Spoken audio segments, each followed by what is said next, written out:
અને અર્બન એરિયાની અંદર પણ કેટલાક પોકેટ્સને બાદ કરતા બાકી બધી જ જગ્યાએ જે છે ને એ એક સરખી મોટાભાગની વસ્તી રહે. એટલે માનો કે ગરીબો છે તો એ એક અત્યંત ઓછી આવકવાળા લોકો છે તો એમની વસ્તીઓ અલગ છે, એ બરોબર છે.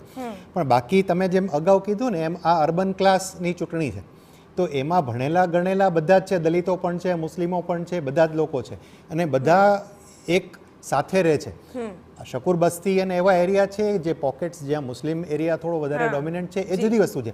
એ સિવાય એવું કેવું કે આ એક સ્પેસિફિક કમ્યુનિટીને કારણે આ થઈ રહ્યું છે. જી જે બ્રેકિંગ અત્યારે અમે લોકો દર્શાવી રહ્યા છે કે મુસ્લિમ બાહુલ્ય જે 12 બેઠકો હતી એમાંથી 7 પર ભાજપ આગળ છે. એટલે ક્યાંક કઈ વાતને લોકોએ મનમાં રાખી છે? જો એક વસ્તુ સમજો કે ફ્રીબીઝ આપણે જેને કહીએ છીએ અથવા તો વચનો જેને આપણે કહીએ છીએ એ બધી જ પાર્ટીઓએ આપ્યા છે. પણ જ્યાં સુધી દિલ્હીનો પ્રશ્ન છે, મેં અગાઉ કહ્યું એ પ્રમાણે જેમ નરેન્દ્રભાઈની સરકારે જે પ્રકારની મુસ્લિમ બહેનો માટેની વ્યવસ્થાઓ કરી, ટ્રિપલ તલાક સહિતના મુદ્દાઓ પર, પ્લસ એમણે બધી જ બહેનો માટે જે 2500 રૂપિયા આપવાની વાત કરી, આ બધી બાબતો છે ને એ દિલ્હીની મહિલાઓને પણ સ્પર્શી ગઈ છે. ચોક્કસ આમ આદમી પાર્ટીએ પણ પ્રયત્ન કર્યો છે, પણ ભાજપે પણ કર્યો છે અને લોકો હવે કદાચ એ પણ જોઈ રહ્યા છે. મારું આકલન એવું કહે છે કે દિલ્હીમાં અલ્ટિમેટલી સરકાર તો પછી ભાજપની જ છે, રાઈટ? અને શિરીષભાઈ, આમાં એઆઈએમઆઈએમ નું ફેક્ટર પણ ક્યાંય નથી ચાલી રહ્યું. આ બધી જ બેઠકો એવી છે કે જ્યાં અસદુદ્દીન ઓવૈસી પણ હતા. હા, એઆઈએમઆઈએમ જે છે ને અનફોર્ચ્યુનેટલી એના ઉપર બી ટીમનો એક ઠપ્પો લાગી ગયેલો છે. એ જે કોઈ રાજ્યમાં ચૂંટણી લડવા જાય ત્યાં જે સૌથી પાવરફુલ પાર્ટી હોય એ એની બી ટીમ છે એવું બાકીની પાર્ટીઓ એના માટે કહે, રાઈટ? એટલે અહીંયા પણ એના માટે એવો ઠપ્પો લાગી ગયેલો કે આ XYZ પક્ષની બી ટીમ છે. પણ એઆઈએમઆઈએમ છે એને મહાનગરપાલિકાઓમાં ભલે સ્ટ્રેટેજિકલી ધીરે ધીરે પગ પેસારો કર્યો છે. આપણે ત્યાં આપણે જોયું હતું ગુજરાતમાં પણ મહાનગરપાલિકાઓ અને નગરપાલિકાઓમાં એને ધીરે ધીરે પગ પેસારો કર્યો, રાઈટ? એનું વર્ચસ્વ સાઉથમાં વધારે છે, હૈદરાબાદમાં ને ત્યાં, પણ એ ધીરે ધીરે ધીરે ધીરે પગ પેસારો કરી રહી છે. સંભવ છે અહીંયા કદાચ એને કોઈ બહુ વધારે બેઠકો નહીં મળે.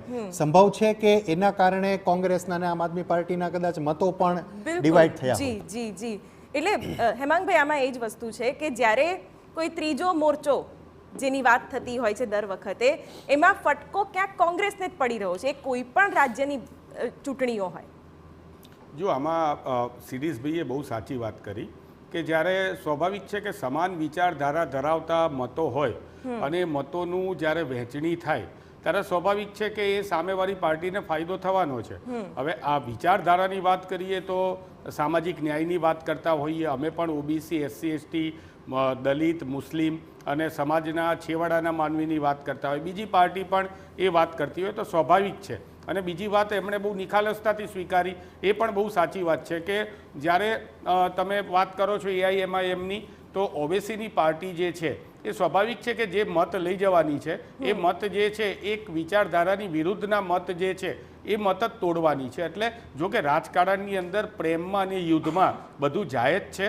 એટલે જે કંઈ પણ ભારતીય જનતા પાર્ટી કરતી હોય અથવા એ ઊભા રાખતી હોય ઉમેદવાર તો પણ એમને ઊભા રાખવાની છૂટ છે, કારણ કે એ લોકો આવું કરતા હોય છે. કોંગ્રેસનો દબદબો એક સમયે તમે અમે બધાએ જોયો છે, પણ અત્યારે શું લોકોના માઇન્ડસેટ એટલા બધા ચેન્જ થઈ ગયા છે કે તમે એકમાં સમેટાવાની વારો આવ્યો છે? જુઓ, તમારી વાતને હું અહીંયા સહેજ પણ રીતે નકારતો નથી. તમારી વાત સાચી છે. દિલ્હીનો કોંગ્રેસનો જે દબદબો હતો કોંગ્રેસના કાર્યોના કારણે હતો. સતત 3 વાર શીલા દીક્ષિતજીની સરકાર બનાવવામાં આવી.